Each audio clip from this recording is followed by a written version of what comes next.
Good morning, good afternoon या good evening, जिस भी वक्त आप ये वीडियो देख रहे हैं। मेरा नाम अफान हाशमी है और ये हमारी ऑनगोइंग सीरीज साइंस के सीबीएसई एग्जाम 2026 क्लास 10th का तीसरा लेक्चर है।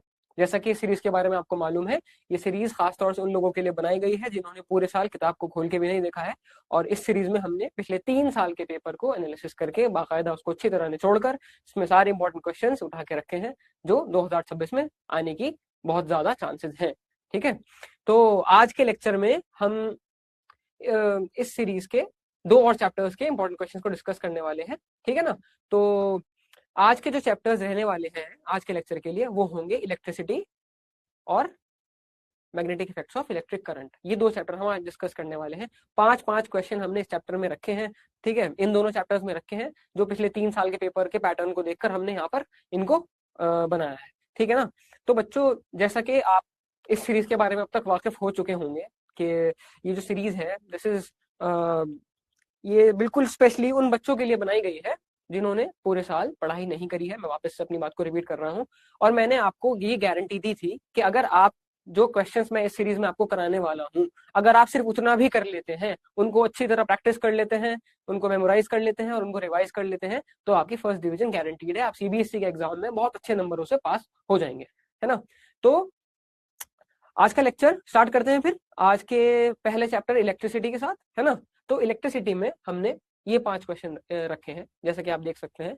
सिर्फ यही एक स्लाइड में आपका पूरा का पूरा इलेक्ट्रिसिटी चैप्टर कवर हो जाएगा। पिछले 3 साल के पेपर के एनालिसिस करके ये जो चैप्टर है लगभग 5 मार्क्स का एग्जाम में पूछा जाता है। ये 3 साल का एवरेज है। ठीक है, इससे 1-2 नंबर ऊपर नीचे हो सकता है क्योंकि ये 3 साल का एवरेज है। इस साल ऐसा हो सकता है कि 2026 में 6 मार्क्स का पूछ ले या 4 मार्क्स का पूछ ले, है ना। तो थोड़ा सा वो आप उस बात का ध्यान रखिएगा। खैर, ये एवरेज पिछले 3 साल का है, लगभग 5 नंबर में ये इलेक्ट्रिसिटी पूछा जाता है। और जो भी टॉपिक्स पे सवाल इलेक्ट्रिसिटी से पूछे जाते हैं सारे आसान टॉपिक्स उठा के यहाँ पे रख दिए गए हैं आपके लिए, जिससे कि आप इनकी अच्छी तरीके से प्रैक्टिस कर सकें और सीबीएसई के एग्जाम में अच्छे नंबरों से पास हो सके। इसी तरह जो आज का दूसरा चैप्टर रहेगा वो है हमारा magnetic effects of electric current. उसमें भी हमने 5 क्वेश्चन रखे हैं, 5 या 4 क्वेश्चन है इसमें, है ना। वहां पर हमने 5 लिख रखा है लेकिन एक्चुअली यहाँ पे 4 क्वेश्चन है क्योंकि एक क्वेश्चन को 2 तरीके से पूछा गया है। तो मैं आपको वो आगे एक्सप्लेन कर दूंगा जब हम इस चैप्टर के ऊपर आएंगे। पहले हम चलेंगे अपना इलेक्ट्रिसिटी की तरफ। ठीक है, तो इलेक्ट्रिसिटी में सबसे पहला सवाल जो पूछा गया है, 3 नंबर का सवाल बोर्ड एग्जाम में आया था, वो ये है कि किसी विद्युतीय परिपथ के अतिभारण से क्या तात्पर्य है, व्याख्या कीजिए। घरेलू विद्युत परिपथों में होने वाले अतिभारण के 2 संभावित कारणों की सूची बनाइए और घरेलू परिपथों को अतिभारण से बचाने के लिए किया जाने वाला एक निरोधक उपाय लिखिए। ठीक है, बेसिकली ओवरलोडिंग, शॉर्ट सर्किटिंग, उससे रिलेटेड हमारा क्वेश्चन है। देख, हर साल सीबीएसई एक क्वेश्चन इसका रखता ही है अपने एग्जाम में। 3 नंबर में सवाल आया हुआ है और बहुत ही आसान सवाल है ना। चलो, अब बहुत ध्यान से इसका आंसर सुनना कि जो उसका आंसर है जो मैं बताने जा रहा हूँ वो क्या है, आंसर एग्जाम में क्या लिख के आना है। ठीक है, अभी जो आंसर सुनोगे ना, बस इस आंसर को इस तरीके से सुनना कि इसको बिल्कुल अपने दिमाग में बसा लो आंसर को। ठीक है, जब क्लास खत्म हो जाएगी मेरी आज की तो इस वीडियो को देखना अपना, और मतलब हफ्ते में अगर 5 बार भी ये वीडियो देख लोगे ना तो कोई भी ताकत तुम्हें सीबीएसई एग्जाम में फेल नहीं करा पाएगी, बस बढ़िया नंबरों से पास आराम से हो जाओगे अगर 5 बार भी हफ्ते में इस लेक्चर को देख लेते हो, इस पूरी सीरीज को देख लेते हो। ठीक है, चलो देखते हैं इसका उत्तर। तो विद्युत परिपथ के अतिभारण यानी ओवरलोडिंग के बारे में सबसे पहले बताते हैं होता क्या है। जब किसी परिपथ में, परिपथ यानी सर्किट की हम यहाँ बात कर रहे हैं, ठीक है, जब किसी परिपथ में प्रवाहित होने वाली विद्युत धारा उस परिपथ के तारों की सहन क्षमता यानी जो उसकी सुरक्षित सीमा होती है ना, उसकी कैपेबिलिटी, है ना, उसकी लिमिट से अधिक हो जाती है तो इसे अतिभारण यानी ओवरलोडिंग कहते हैं। ठीक है, क्या बताया मैंने, जब किसी सर्किट में ना जो करंट फ्लो कर रहा है उसकी जो तार है, करंट मतलब तार, जाहिर सी बात है सर्किट के अंदर तार होंगे। जब जो करंट की जो वैल्यू है, जब उसके तार की सहन क्षमता यानी उसकी लिमिट के बाहर हो जाती है ना, उसको हम ओवरलोडिंग कहते हैं। ठीक है, अतिभारण के 2 संभावित कारण, इसके 2 कारण क्या होते हैं, 2 पॉसिबल कॉजेज देख लेते हैं इसके क्या कारण होते हैं। सजीव तार यानी लाइव वायर और उदासीन तार यानी न्यूट्रल वायर का संपर्क। अगर लाइव वायर और न्यूट्रल वायर दोनों संपर्क में आ जाए तो, ठीक है, देखते हैं, यदि तारों का विद्युत रोधन यानी इंसुलेशन खराब हो जाए या कट जाए तो सजीव और उदासीन तार आपस में सीधे संपर्क में आते हैं जिससे धारा का मान अचानक बहुत बढ़ जाता है। क्या होगा जब लाइव वायर और न्यूट्रल वायर दोनों एक साथ कांटेक्ट में आ जाएंगे तो होता क्या है, ये जो धारा उसमें करंट बह रहा होता है उसका जो वैल्यू है करंट की वो बहुत ज्यादा बढ़ जाती है ना। तो इसकी वजह से ओवरलोडिंग हो जाती है। एक रीजन तो ये हो गया हमारा अतिभारण का। दूसरा रीजन क्या है, एक ही सॉकेट में कई उपकरणों का जुड़ना, एक ही सॉकेट से बहुत सारे उच्च शक्ति वाले उपकरण जैसे हीटर, इस्त्री, गीजर को जोड़ने पर कुल धारा का मान परिपथ की क्षमता से अधिक हो जाता है। जब हम एक ही सॉकेट के अंदर बहुत सारे मतलब हाई एनर्जी कंज्यूम करने वाले उपकरणों को जोड़ देंगे, जैसे गीजर हो गया, हमारी आयरन हो गई, है ना, और तीसरा क्या लिखा है हमने, हीटर हो गया, अगर एक ही सॉकेट में इनको डाल के हम चला देंगे तो फिर इसमें क्या होगा, इसमें भी हमारा ओवरलोडिंग जो है होने के चांसेस बहुत बढ़ जाते हैं। अब इसके बचाव का क्या तरीका है, इसके प्रिवेंटिव मेजर्स देख लेते हैं, ये जरूर पूछता है सीबीएसई। ठीक है, घरेलू परिपथों को अति भारण से बचाने के लिए फ्यूज या एमसीबी, जिसको हम मिनिएचर सर्किट ब्रेकर का मिनिएचर सर्किट ब्रेकर जिसकी फुल फॉर्म है, उसका उपयोग करना चाहिए। क्या कहा है बच्चों, यहाँ पर ये बताया है कि अगर हमें ओवरलोडिंग से बचाना है अपने घर के तारों को तो हमें वहां पर एमसीबी यानी मिनिएचर सर्किट ब्रेकर या फिर फ्यूज का उपयोग करना चाहिए। ठीक है, इसको यूज करके हम अपना ओवरलोडिंग बचा सकते हैं। अब देखो बच्चों, ये सिंपल सा एक थ्योरेटिकल बेस्ड क्वेश्चन था, 3 नंबर में पूछा गया, मतलब ये बिल्कुल मेरी नजर में ना फ्री के 3 मार्क्स हैं। इसको अगर समझ लेते हो, जैसे मैंने इसको ब्रेक डाउन कर दिया आपके लिए बहुत आसानी से, समझ लेते हो, इसको याद कर लेते हो और एग्जाम में ये सवाल आता है तो बिल्कुल मतलब 3 मार्क्स एक तरीके से आपके लिए बिल्कुल फ्री के हो गए। ठीक है, तो बिल्कुल इसको इसी तरह लिख के आना है, पॉइंट वाइज लिख के आना, इस तरह बिल्कुल नीटली आंसर लिख के आना। और एक चीज आपको मैं ये बता देता हूँ कि जैसा कि आप यहाँ पे आंसर लिखा देख रहे हो, कुछ वर्ड्स इंग्लिश में है और कीवर्ड्स, सॉरी, पूरा आंसर हिंदी में है और कुछ कीवर्ड्स मैंने इंग्लिश में लिख रखे हैं। ठीक है, वैसे तो मैंने यहाँ ब्रैकेट का इस्तेमाल करके लिखा है, लेकिन आप डायरेक्टली भी लिख सकते हो। आपको ये फ्यूज हिंदी में ना लिख के आप डायरेक्टली इसको इंग्लिश में भी लिख सकते हो, तो उस तरह भी सीबीएसई में एक्सेप्टेड है। बाकी आपकी मर्जी है, गलत कुछ भी नहीं है, आप ऐसे भी लिखना चाहो ऐसे लिख सकते हो। ठीक है, मतलब हिंदी में प्योरली हिंदी में लिखना चाहते हैं तो हिंदी में लिख सकते हैं, है ना, वो आपकी आपकी अपनी चॉइस है। ठीक है, चलिए अगला सवाल देख लेते हैं। ओम के नियम का उपयोग करके जब नीचे दिए गए आरेख के विद्युत परिपथ में कुंजी बंद है तब 3 ओम प्रतिरोधक के सिरों पर विभवांतर निर्धारित कीजिए। ठीक है, ये कहा सवाल में ये पूछा है, एक सर्किट डायग्राम दिया गया है, जैसा कि आप देख सकते हैं एक सर्किट डायग्राम यहाँ पर है। ठीक है, उसमें ये कहा है कि जो की है यहाँ पर कुंजी, ये बंद है और मुझे ये बताना है कि जो 3 ओम वाला रजिस्टर है इस पे पोटेंशियल कितना होगा, इसके एंड्स पे यानी इसके सिरों पे पोटेंशियल कितना होगा। अब जैसा कि आप देख सकते हो इस डायग्राम से, तीनों के तीनों जो रेजिस्टेंस है वो कहे में कनेक्टेड है, वो सीरीज में कनेक्टेड है। ठीक है, एक ही तार से कनेक्टेड है ना, तीनों तीनों की तीनों सीरीज में कनेक्टेड है। तो चलिए अब देखते हैं इसको किस तरीके से। सबसे पहले हम क्या करेंगे, इक्विवेलेंट रेजिस्टेंस निकाल लेंगे। इक्विवेलेंट रेजिस्टेंस निकालने के लिए सीरीज में क्या फॉर्मूला होता है, डायरेक्टली हम ऐड कर देंगे तीनों के तीनों रेजिस्टेंस को, क्योंकि तीनों प्रतिरोधक श्रेणी क्रम में है, तो आर इक्विवेलेंट बराबर हो जाएगा 1 ओम प्लस 3 ओम प्लस 2 ओम यानी हमारा 6 ओम। ये सबसे पहले पहला पार्ट हमने कर लिया। ठीक है ना, तो बच्चों देखो यहाँ पे कुछ भी नहीं करना था। सीरीज में जब कोई रेजिस्टेंस होती है, जैसे कि आप इस डायग्राम में इजीली देख के बता सकते हो कि तीनों जो है बिल्कुल बराबर बराबर में है ना, और क्लियरली यहाँ पे देखा जा सकता है सीरीज में कनेक्टेड है। तो उसमें जब हम इक्विवेलेंट रेजिस्टेंस निकाल रहे होते हैं, उसको क्या करना होता है, उसका सिंपल फॉर्मूला डायरेक्टली तीनों को ऐड कर दो, 1 प्लस 3 प्लस 2, यहाँ पे 3 थी इसलिए हमने तीनों को ऐड कर दिया और हमारी इक्विवेलेंट रेजिस्टेंस निकल के आ गई 6 ओम। ठीक है, अब हम क्या करेंगे, उस सर्किट के अंदर जो करंट फ्लो कर रहा है उसको निकाल लेंगे। ओम के नियम के हिसाब से फॉर्मूला क्या है भाई, ओम्स लॉ का फॉर्मूला क्या है, ये तो बिल्कुल ये है मेरा ओम्स लॉ। ठीक है, ओम्स लॉ का फॉर्मूला क्या है भाई, V is equal to I R. निकाल के आ रहा हूँ करंट, करंट निकालने के लिए क्या कर दूंगा, I is equal to V upon R, I को अकेला कर लेंगे, ये फॉर्मूला मैंने यहाँ रखा, आर यहाँ पे इक्विवेलेंट रेजिस्टेंस रख दूंगा, वैल्यूज पुट कर दूंगा 1/3 ओम। देखो अगर एग्जाम में ये न्यूमेरिकल सॉल्व नहीं कर पा रहे हो ना, तो कम से कम ये फॉर्मूला ही लिख के आ जाना। ठीक है, इस फॉर्मूला पे भी एग्जामिनर नंबर दे देता है सीबीएसई में। ठीक है, सिंपल फॉर्मूला ओम्स लॉ का V is equal to I R. ठीक है, ओम्स लॉ की जब डेफिनेशन पढ़ोगे उसके बाद एक इसकी हमारा ये फॉर्मूला नीचे ही लिखा हुआ होता है, V is equal to I R, जब अपने नोट से पढ़ाई करोगे तो उसमें आपको यहाँ पर इजीली मिल जाएगा, V is equal to I R, I is equal to V upon R. इसको मैंने अकेला कर लिया, करंट निकालना था क्योंकि मुझे यहाँ पे। ठीक है, अगर एग्जाम में ये बिल्कुल याद ही नहीं आ रहा है तो फॉर्मूला लिख के आ जाना। क्योंकि देखो क्वेश्चन मैंने जैसे सबसे पहले लेक्चर में बताया था, इस वीडियो के सबसे इंपॉर्टेंट रूल एक हमारा, ठीक है, एक ही रूल रखा था सबसे इंपॉर्टेंट, कि सारे के सारे क्वेश्चन अटेम्प्ट करने हैं, कोई भी क्वेश्चन ब्लैंक छोड़ के नहीं आना है। अगर फॉर्मूला भी याद ना आए तो क्वेश्चन के नीचे क्वेश्चन ही नोट करके आ जाना। जैसे कोई न्यूमेरिकल है, न्यूमेरिकल में वैल्यूज दे रखी है कि भाई ये इतना इतना है, तो उसको वो लिख के आ जाना वैल्यूज क्वेश्चन में से देख के कि भाई रेजिस्टेंस इतनी दे रखी है, पोटेंशियल इतना दे रखा है, लेकिन ब्लैंक छोड़ के नहीं आना है बिल्कुल भी। ठीक है, सबसे इंपॉर्टेंट रूल है, इस रूल को बिल्कुल भी कॉम्प्रोमाइज हमें नहीं करना है, ये रूल बिल्कुल प्रॉपरली फॉलो करना है। ठीक है, वैसे तो मैंने बिल्कुल इतना इजी स्टेप्स में ब्रेक डाउन कर दिया है तो आपको याद करने में कोई मुश्किल होनी नहीं चाहिए, लेकिन बाय चांस एकदम वर्स्ट केस सिनेरियो बता रहा हूँ, अगर भूल जाओ गलती से भी तो ऐसा करना खाली फॉर्मूला लिख के आना। फॉर्मूला याद ना आए तो कम से कम क्वेश्चन में जो वैल्यूज न्यूमेरिकल है अगर, तो न्यूमेरिकल में जो वैल्यूज दे रखी हैं उन वैल्यूज को लिख के आ जाना कि भाई रेजिस्टेंस इतना है, ये इतना है। और अगर थियोरेटिकल क्वेश्चन है वो बिल्कुल याद नहीं आ रहा, तो उसमें अगर कोई कीवर्ड पहचान पा रहे हो उस कीवर्ड की डेफिनेशन लिख देना। ठीक है, कि अगर मतलब जैसे कि रेजिस्टेंस का कोई क्वेश्चन आ गया कि इसमें रेजिस्टेंस फॉर एग्जांपल कोई भी है, तो रेजिस्टेंस के बारे में जानते हो तो रेजिस्टेंस की डेफिनेशन लिखे आना। ठीक है, न्यूमेरिकल में ओम्स लॉ आ गया या नॉन, उसमें थियोरेटिकल क्वेश्चन में है, डेफिनेशन तो बिल्कुल आराम से लिख ही सकते हो, है ना। और अगर बाय चांस न्यूमेरिकल का जैसे मैंने बताया, न्यूमेरिकल में वैल्यूज लिख के आ जाना, और क्वेश्चन थियोरेटिकल जो है उसमें अपना कोई कीवर्ड डिटेक्ट करके उसके डेफिनेशन लिख देना। वो भी ना आए तो क्वेश्चन के नीचे क्वेश्चन ही लिख के आ जाना, लेकिन ब्लैंक मत छोड़ना बिल्कुल भी। ठीक है, चलो आगे बढ़ते हैं इस क्वेश्चन में।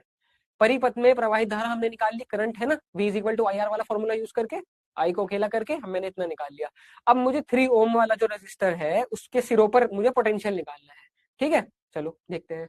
तो फिर फॉर्मूला पोटेंशियल निकालने का क्या है, V is equal to I R. R मेरा कितना है यहाँ पे 3 ओम, करंट मेरा कितना निकल के आया 1/3 एम्पियर। बस सीधा सीधा वैल्यू पुट करूंगा, 1/3 मल्टीप्लाइड बाय 3, 1 वोल्ट मेरा आंसर आ जाएगा।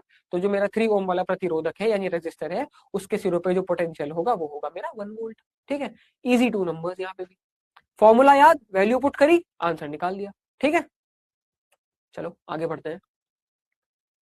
अगला प्रश्न हमारा है, देखो ये एक केस बेस्ड क्वेश्चन मैंने पिछले साल के ही कुछ पेपर में से यहाँ पे रखा है। ठीक है, अब केस बेस्ड क्वेश्चन में क्या होता है, तुम्हें पहले ना कुछ एक थोड़ी बहुत इन्फॉर्मेशन दे रखी होती है, जैसे यहाँ पे एक पैराग्राफ लिख रखा है, उसके बेसिस पर तुम्हारे से क्वेश्चन पूछे जाते हैं। लेकिन इसमें एक ट्रिक भी कभी कभी हम यूज कर सकते हैं। अब देखो यहाँ पे क्या ट्रिक है, बाई चांस तुम्हें ऊपर वाला तुमने नहीं भी पढ़ा ना, और तुम इसके क्वेश्चंस को देखो, सीबीएसई में ये वाले जो क्वेश्चंस है, तापन अवयवों की 2 विशेषताओं की सूची बनाई है, तुमने अगर ये नहीं पढ़ा बाय चांस, ये जो ऊपर का इन्होंने यहाँ पर ये पैराग्राफ दे रखा है, अगर तुमने ये भी नहीं पढ़ा तो यहाँ पर कभी कभी डायरेक्टली डेफिनेशन पूछ लेता है केस बेस्ड क्वेश्चन में। जैसे कि तुम बी पार्ट देखो, विद्युत फ्यूज की 2 विशेषताओं की सूची बनाइए। अब जो हमारा इलेक्ट्रिक फ्यूज होता है उसकी 2 विशेषताएं की सूची बता दो यहाँ पे कि भाई उसके अंदर 2 प्रॉपर्टीज क्या होती है इलेक्ट्रिक फ्यूज की। पहले आंसर में डिस्कस कर चुके हैं कि फ्यूज किस लिए इस्तेमाल करते हैं, ओवरलोडिंग से बचाने के लिए, एक तो यही हो गई। ठीक है, पहले आंसर से वो कवर हो गया। एक प्रॉपर्टी इसकी, और अभी जो आगे आंसर में बताऊंगा वो लिख के आ जाना। ठीक है, तो मतलब ये है कि ये देख के डर मत जाना कि इतना बड़ा क्वेश्चन आ गया, ये कैसे करूंगा। क्वेश्चन को पढ़ना, फिर उसमें जो सवाल कर रखे हैं जैसे ABC, यहाँ पे 3 सवाल है, उन तीनों को पढ़ना। ठीक है, उन तीनों में डिटेक्ट करना कि तुमको कौन सा तुम इजीली कर पा रहे हो, उसको करना। एक एक नंबर के सवाल है, ठीक है, डायरेक्टली क्वेश्चन पूछा गया है ना। चलो देखते हैं, हम जो है इसको शुरू से पढ़ते हैं क्या है। जब किसी विशुद्ध रूप से प्रतिरोधक परिपथ में विद्युत धारा प्रवाहित होती है तो विद्युत ऊर्जा पूर्ण रूप से ऊष्मा ऊर्जा में परिवर्तित हो जाती है।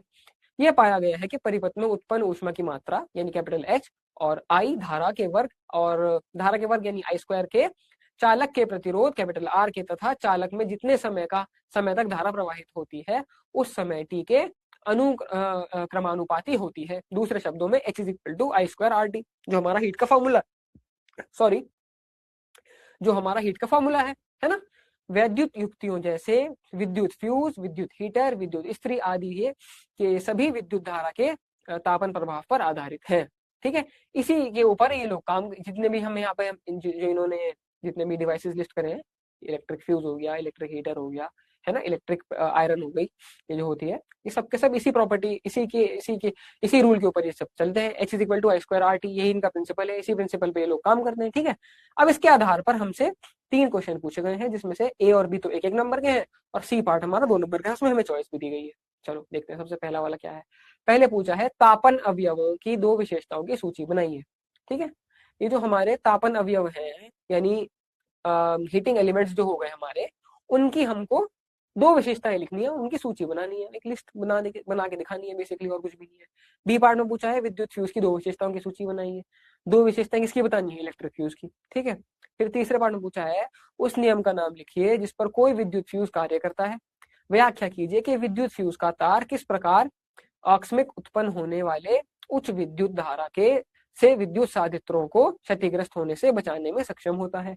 और चॉइस में पूछा है किसी विद्युत हीटर की शक्ति 1100 वाट है, यदि इस हीटर को के दोनों सिरों के बीच विभवांतर 220 वोल्ट है तो परिपथ से प्रवाहित धारा ज्ञात कीजिए। इस परिपथ में संयोजित 5 एम्पियर अनुमतांक के विद्युत फ्यूज का क्या होगा। ठीक है, 5 एम्पियर का इलेक्ट्रिक फ्यूज लगा हुआ है, ये पूछा है उसका क्या होगा इस इलेक्ट्रिक सर्किट में लगे हुए जो चॉइस में क्वेश्चन दिया है। चलो 1 बाय 1 चलते हैं। सबसे पहले वाले की बात कर लेते हैं, जिसके अंदर हमें तापन अवयव यानी हीटिंग एलिमेंट्स के 2 गुण बताने हैं। चलो, ये जो हमारे हीटिंग एलिमेंट्स होते हैं, इनकी जो प्रतिरोधकता होती है यानी रेजिस्टिविटी होती है, ये बहुत हाई होती है, ठीक है, ताकि विद्युत ऊर्जा का अधिकांश भाग ऊष्मा में परिवर्तित हो सके। जो हमारी इलेक्ट्रिसिटी है, उस जो इलेक्ट्रिक एनर्जी आ रही है ना, बेसिकली इलेक्ट्रिसिटी समझ लो, है ना, इलेक्ट्रिक एनर्जी का जो अधिकांश भाग है यानी उसका जो मैक्सिमम पार्ट है वो हमारा ऊष्मा में यानी हीट में चेंज हो सके। इसीलिए इनकी जो रेजिस्टिविटी है वो बहुत हाई होती है, जो हमारे हीटिंग एलिमेंट्स होते हैं, ठीक है। दूसरी बात करते हैं उच्च गलनांक, हाई मेल्टिंग पॉइंट, ताकि यह उच्च तापमान पर भी पिघले नहीं। अब भाई बहुत हाई टेम्परेचर हो गया और अगर मान लो इनका मेल्टिंग पॉइंट लो होगा तो फिर ये पिघलने लगेंगे। इसलिए ये जो हमारे हीटिंग एलिमेंट्स होते हैं यानी तापन अवयव होते हैं, इनका जो मेल्टिंग पॉइंट होता है वो भी बहुत हाई होता है। उच्च तापमान पर इसका ऑक्सीकरण या दहन नहीं होता है ना। ये एक अतिरिक्त बात हम यहाँ पे लिख सकते हैं बोर्ड एग्जाम में, कि जो हाई टेम्परेचर होता है ना तो इनका ऑक्सीकरण होता ना फिर इनका दहन होता, ना ये जलते नहीं। बेसिकली इस बात का ये मतलब है कि हाई टेम्परेचर पर ये जलते नहीं, जो हमारे हीटिंग एलिमेंट्स वगैरह हीटिंग एलिमेंट्स होते हैं, ठीक है। अब बात कर लेते हैं, हमको दो प्रॉपर्टी किसकी बतानी थी, विद्युत फ्यूज की, इलेक्ट्रिक फ्यूज की। चलो, निम्न गलनांक, इसका जो मेल्टिंग पॉइंट है वो लो होता है, ठीक है। अब बस सवाल ही कर रहे होंगे भाई लो क्यों होता है, तो पिघल जाएगा, तो इसीलिए तो लो होता है ताकि पिघल जाए, ठीक है। चलो देखते हैं, ताकि धारा का मान सुरक्षित सीमा से अधिक होने पर यह तुरंत पिघल जाए। अब मान लो ये जिस सर्किट में लगा हुआ है उसके अंदर जो है ओवरलोडिंग हो गई, इलेक्ट्रिक करंट बहुत ज्यादा आ गया, जितना उसमें फ्लो होना चाहिए उससे ज्यादा आ गया, तो ये क्या करता है, इलेक्ट्रिक फ्यूज मेल्ट हो जाता है और सर्किट को ब्रेक कर देता है, जिससे बाकी की जो चीजें अप्लायंसेज है घर के अंदर, फ्रिज रेफ्रिजरेटर हो गया और हमारा जो भी मतलब इलेक्ट्रिसिटी पे काम कर रहे हैं, टेलीविजन ऑन है, अगर आयरन कोई कर रहा है ना, रेफ्रिजरेटर तो maximum of the time on ही रहता है, वो सब खराब होने से बच जाती है। अगर भाई ओवरलोड हो जाएगा और उनमें ज्यादा करंट आ जाएगा तो वो सब फ्यूज हो जाएंगी, है ना, सबकी सब फूक जाएंगी। तो इसलिए इलेक्ट्रिक फ्यूज लगाया जाता है, जिससे कि वो मेल्ट हो जाता है, जब धारा का जो मान है वो बढ़ जाता है, वो अपने आप को मेल्ट करके बाकी की चीजों को बचा लेता है, ठीक है। इसीलिए उसका जो मेल्टिंग पॉइंट है वो लो होता है।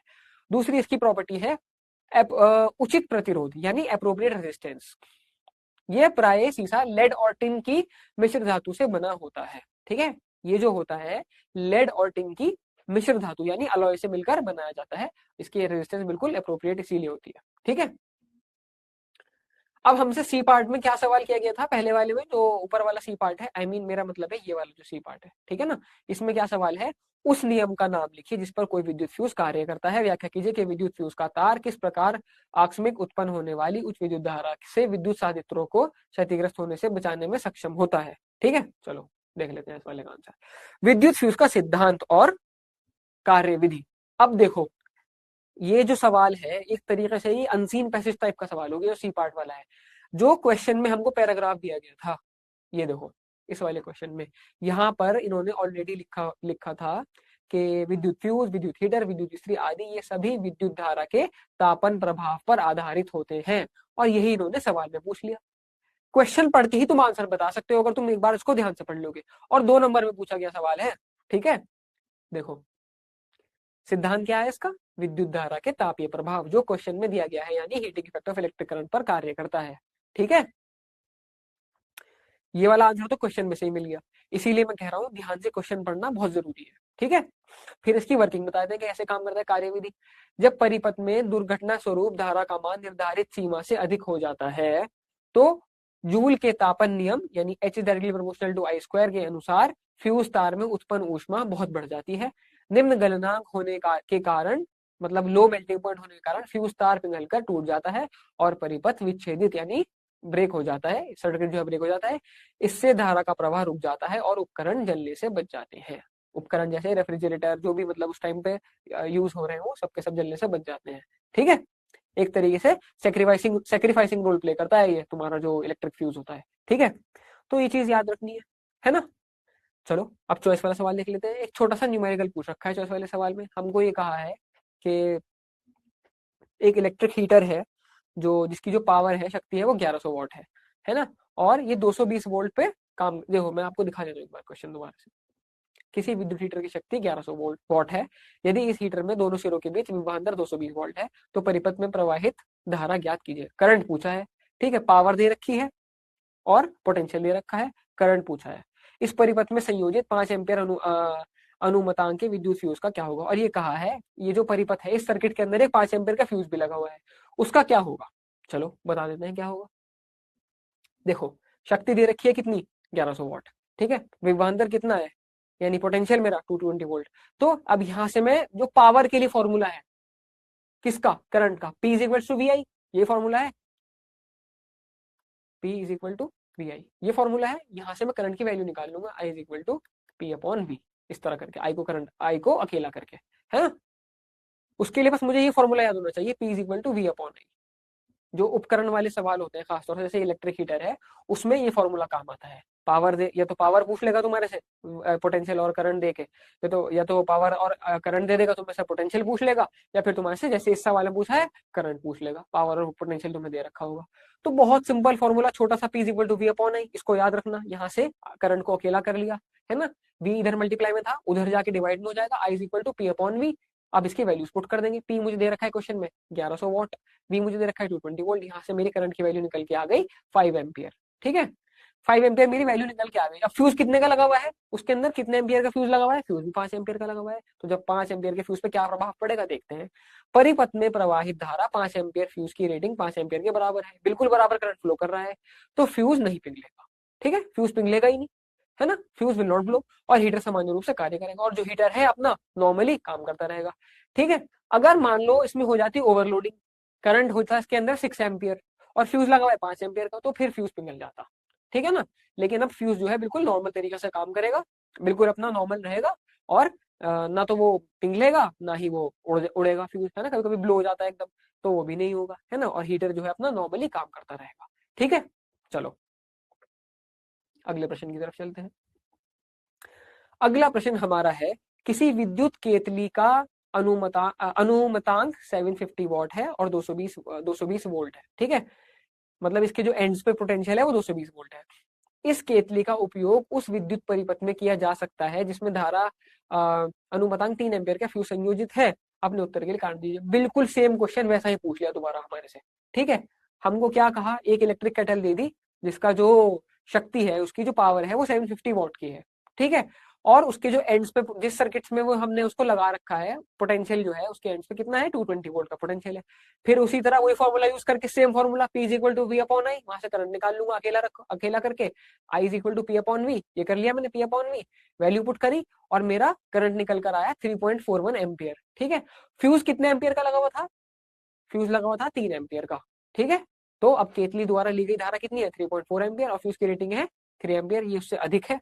तो क्या होगा,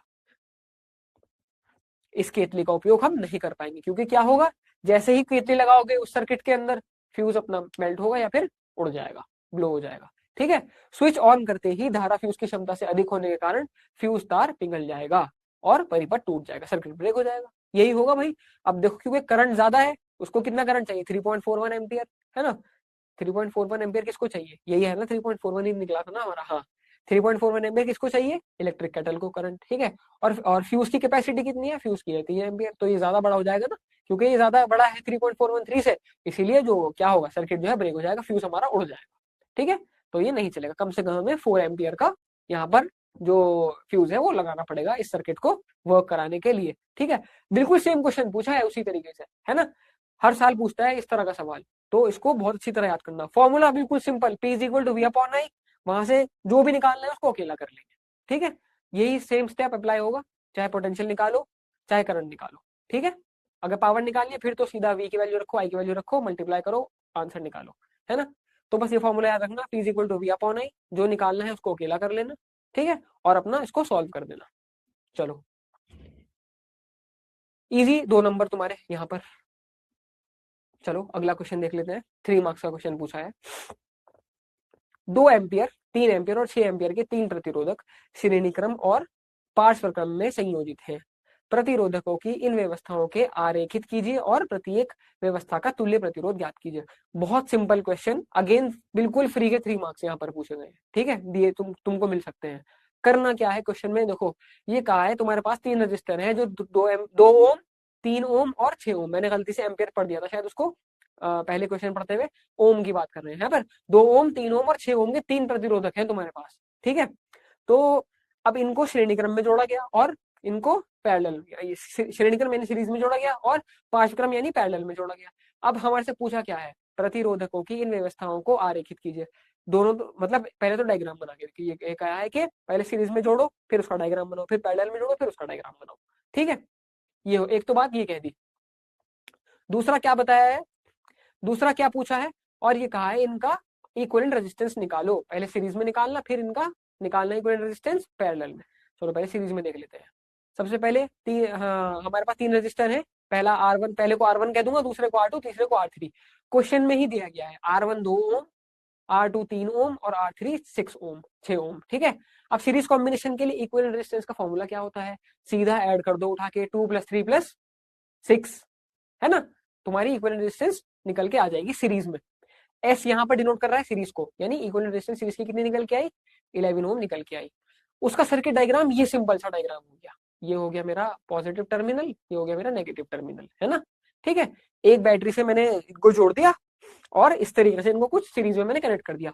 ये डायग्राम तुम्हें सीरीज के लिए बना के आना है, कुछ नहीं, बिल्कुल सिंपल डायग्राम तुम देख सकते हो यहाँ पर।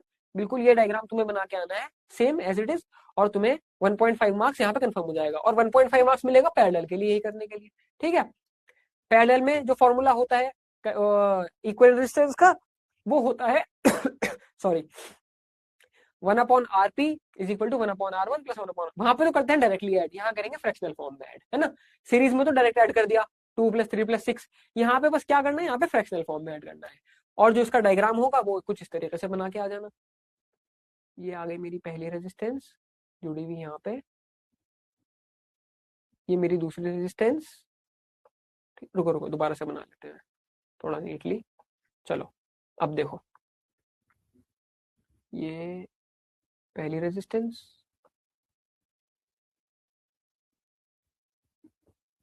ये मेरी दूसरी रेजिस्टेंस, ठीक है,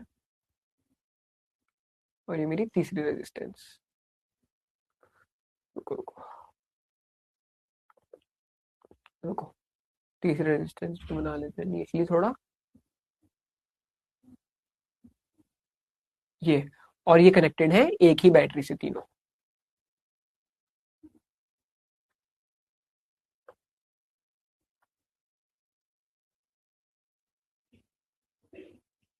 ठीक है, ये हो गया मेरा पॉजिटिव, ये हो गया नेगेटिव। ये हो गई 2 ओम, 3 ओम, 6 ओम। ठीक है, ये सिंपल सा डायग्राम तुम्हें पैरेलल के लिए बनाना है, ठीक है ना। और उसका इक्विवेलेंट रेजिस्टेंस इस तरीके से निकालो, रेसिप्रोकल फॉर्म में तीनों को ऐड कर दो, सॉरी फ्रैक्शनल फॉर्म में तीनों को ऐड कर दो। 1/RP बराबर हो जाएगा मेरा 1/R1 + 1/R2 + 1/R3। ठीक है, तीनों का एलसीएम ले लेंगे, आंसर आ जाएगा मेरा 1।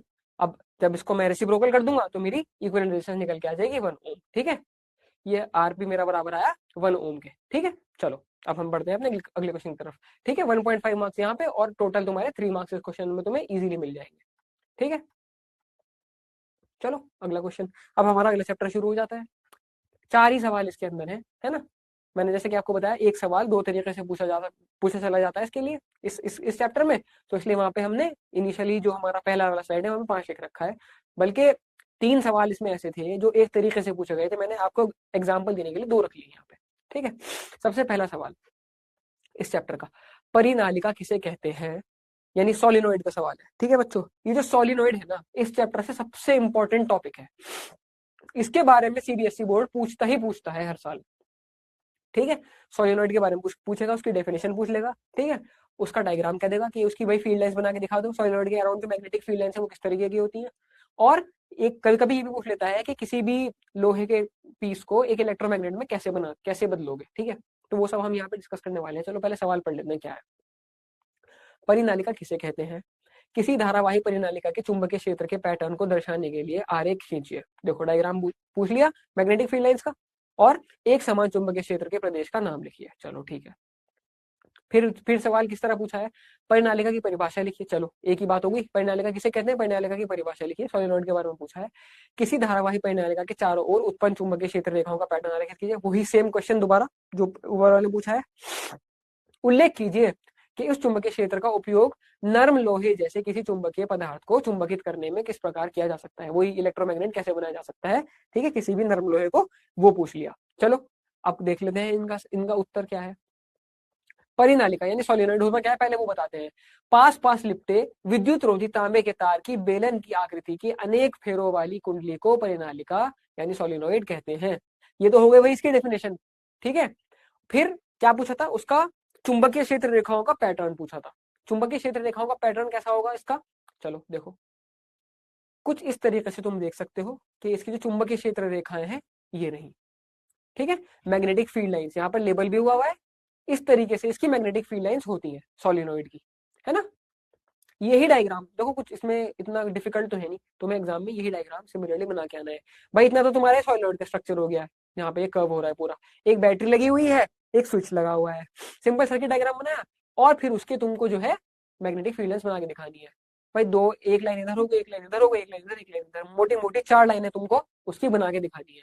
और कुछ इस तरीके से यहाँ पर बना के दिखा देना है, यहाँ पर ये नॉर्थ वाली है और ये इधर साउथ, साउथ से एंटर हो रही है और नॉर्थ पे बाहर निकल रही है। ठीक है ना, ये डायग्राम बना के आना है, सिंपल सा डायग्राम है। ठीक है, 3 नंबर में, कभी कभी 5 नंबर में भी ये सवाल पूछ लेता है वो इलेक्ट्रोमैग्नेट वाला ऐड करके। ठीक है, 3 नंबर में अक्सर देखा गया है कि सोलिनॉइड का सवाल आता ही आता है। सोलिनॉइड की डेफिनेशन बिल्कुल अच्छी तरीके से याद होनी चाहिए, उसके लिए डायग्राम की प्रैक्टिस कर लेना। कोई इतना डिफिकल्ट डायग्राम नहीं है कि भाई चलो डायग्राम याद नहीं रहेगा, बहुत इजी डायग्राम है।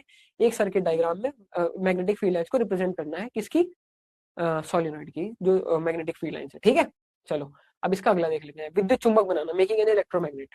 इलेक्ट्रोमैग्नेट कैसे बनेगा, एक विद्युत धारावाही परिनालिका का उपयोग करके विद्युत चुंबक बनाने के लिए सबसे पहले परिनालिका के भीतर खोखले स्थान में एक चुंबकीय पदार्थ जैसे नरम लोहे की छड़ रखें। एक सॉफ्ट आयरन की रॉड ले लूंगा। ठीक है, सॉफ्ट आयरन की रॉड ले ली मैंने। अब क्या करूंगा, जब परिनालिका में विद्युत धारा प्रवाहित की जाती है तो नरम लोहे चुंबकित हो जाता है और एक शक्तिशाली चुंबक बन जाता है, इसे विद्युत चुंबक कहते हैं। ठीक है, करना क्या है, एक सॉफ्ट आयरन की रॉड ले लूंगा और उसके ऊपर अच्छी तरीके से एक तार को लपेट दूंगा। ठीक है, और जब उसके अंदर करंट बहेगा, उस तार को जब मैं कनेक्ट करूंगा किसी बैटरी से, तो ये जो सॉफ्ट आयरन की रॉड है ये एक इलेक्ट्रोमैग्नेट की तरह एक्ट करना स्टार्ट कर देती है। ठीक है, एक शक्तिशाली चुंबक बन जाती है। उसके आसपास अगर तुम आयरन नीडल्स रखोगे तो वो सब की सब जो है उसके ऊपर चिपक जाएंगे, क्योंकि वो एक इलेक्ट्रोमैग्नेट बन चुका है। ठीक है, यही तुमको अपने एग्जाम में लिख के आना है। ठीक है, चलो अगले सवाल की तरफ चलते हैं। अगला सवाल है, फिर से 3 नंबर में पूछा गया, उन दो कारकों की सूची बनाइए जिन पर किसी धारावाही सीधे चालक द्वारा उत्पन्न चुंबकीय क्षेत्र का परिमाण निर्भर करता है। खा पाठ है, उस नियम को लिखिए जो उपर्युक्त प्रकरण में उत्पन्न चुंबकीय क्षेत्र की दिशा निर्धारित करता है। और इसका ग पार्ट है, इस प्रकार में उत्पन्न होने वाली चुंबकीय क्षेत्र रेखाओं का पैटर्न खींचिए। भाई 3 पार्ट है 3 नंबर के। ठीक है, एक नंबर मिलेगा हर पार्ट के लिए, 1 for this, 1 for this and 1 for this, total marks हो गए 3। ठीक है, चलो सबसे पहले देख लेते हैं चुंबकीय क्षेत्र के परिमाण को प्रभावित करने वाले कारक क्या होते हैं। एक सीधे धारावाही चालक द्वारा उत्पन्न चुंबकीय क्षेत्र का परिमाण निम्नलिखित 2 कारकों के ऊपर निर्भर करता है। ठीक है, एक सीधा स्ट्रेट करंट कैरिंग कंडक्टर जो है उसकी बात कर रहे हैं, उसके जो चुंबकीय क्षेत्र का जो परिमाण है वो 2 कारकों के ऊपर डिपेंड करता है। सबसे पहला कारक क्या है, चालक में प्रवाहित विद्युत धारा यानी करंट। ठीक है, चुंबकीय क्षेत्र के परिमाण के समानुपाती होता है, यानी जो मैग्नेटिक फील्ड लाइंस है उसके डायरेक्टली प्रोपोर्शनल क्या होता है, current, be directly proportional to I. जितना करंट बढ़ेगा उतनी बढ़िया फील्ड लाइंस होगी। ठीक है, चालक से दूरी, डिस्टेंस, चुंबकीय क्षेत्र चालक से दूरी के व्युत्क्रमानुपाती यानी इनवर्सली प्रोपोर्शनल होता है। ठीक है, B is directly proportional to 1/d। ठीक है, ये हो गया इसका दूसरा कारक। चलो अब हम ख पार्ट की तरफ चलते हैं, दिशा ज्ञात करने का नियम। ठीक है, कैसे उसके डायरेक्शन को हम डिनोट करेंगे, चुंबकीय क्षेत्र की दिशा दक्षिण हस्त अंगूठा नियम यानी राइट हैंड थंब रूल से हम इसको निर्धारित करते हैं। ठीक है, जो चुंबकीय क्षेत्र की दिशा होती है उसको हम किससे निर्धारित करेंगे, राइट हैंड थंब रूल से। चलो अब बता देते हैं राइट हैंड थंब रूल होता क्या है। ठीक है, बहुत फ्रीक्वेंटली पूछे जाने वाला रूल है सीबीएसई में, राइट हैंड थंब रूल। ठीक है, अब इसकी परिभाषा बताते हैं।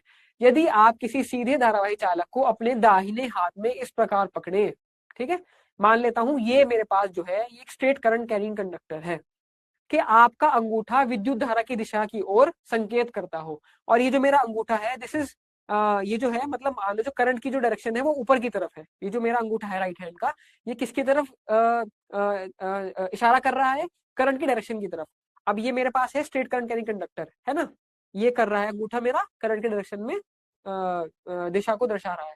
ठीक है, तो आपकी उंगलियां चालक के चारों ओर चुंबकीय क्षेत्र रेखाओं को की दिशा में लिपटी होंगी। मतलब क्या बताया है इन्होंने कि अगर एक ये स्ट्रेट करंट कंडक्टर है और मेरा थंब ये डिनोट कर रहा है करंट की डायरेक्शन को, तो जो बाकी के फिंगर्स हैं वो कंडक्टर के अराउंड इस तरीके से रैप हो जाएंगी जैसे मैग्नेटिक फील्ड लाइंस होती हैं। ठीक है, एक स्ट्रेट करंट कैरिंग कंडक्टर और ये जो मेरी बाकी की उंगली है ये रिप्रेजेंट करेंगी मैग्नेटिक फील्ड लाइंस को, और जो मेरा थंब ऊपर की डायरेक्शन में जा रहा है ये रिप्रेजेंट करेगा डायरेक्शन ऑफ करंट को। जैसा कि आप इस डायग्राम में भी देख सकते हो, जो हमसे सी पार्ट बनाने के लिए बोला गया है, चुंबकीय क्षेत्र रेखाओं का पैटर्न। ठीक है, एक स्ट्रेट करंट कैरिंग कंडक्टर है और जो करंट की डायरेक्शन है वो ऊपर है, ये एरो दिखा रहा है। तो जो मैग्नेटिक फील्ड लाइंस है ये ब्लू में, जैसा कि आप देख सकते हैं, ये हमारी है, यहाँ पे मैं लिख देता हूँ इसको, ये हमारी है मैग्नेटिक फील्ड लाइंस। वो कुछ इस तरीके से रैप हो जाएंगे इसके अराउंड। ठीक है, ये उसका डायग्राम हो गया, सिंपल सा डायग्राम है। ठीक है, अगर राइट हैंड थंब रूल याद रखोगे तो ये डायग्राम खुद खुद ब खुद ऑटोमेटिकली याद रहेगा।